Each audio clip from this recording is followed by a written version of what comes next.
Hello, hello mga palangga. Nakoy arrangement mga palangga. Very cute na cake mga palangga. Si trending man gud daw na karon mga palangga yun si Madam.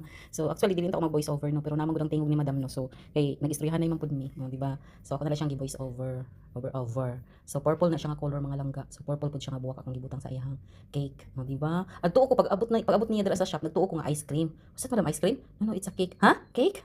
Cake na nasa cone? Oh my G, di ba? Grabe ka trending mga palangga, oh, di ba? Trending man gud daw na karon, mahal daw na biski pag gamatoy kaayo kay mahal kaayo siya.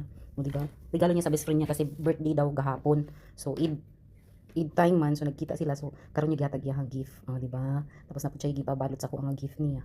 So, kana mga palangga wala na niya gihatod, ipa-deliver lang niya. Di ba? Nice kina mga palangga. Cute sa mga tanan, wala. Very cute talaga siya mga palangga. Grabe ka gamay oh. Imagine na. Cone lang gud sa ice cream magitungtungan ana mga palangga. Pero syempre na siguro na siya stick oy sa ilalom. Kay nako, pag kungkun lang sa ice cream, imposible man kay basig malaglag ba. Di ba mga palangga, nice kayo siya mga palangga. So hinahinay na jud taong kuukuan kanang butang anak kay basig malaglag unya ang ice cream, ang cake. Diyos ko po, patay tayo. Dayo ra ba kay siya gipalitan ana. Nasa kabilang kabilang barangay pa, baga, nasa kabilang barangay. Ana ba?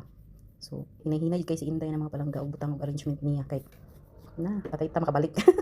Yan nag-isa na lang bayad jud daw na. Pero gipahimo gyud yung tuyo mga palangga no. So wala ba yung delivery dito. So kanang mga palangga ako lang sa nang gidungagan no. Tanaw og dahon. Oh, di ba? Nice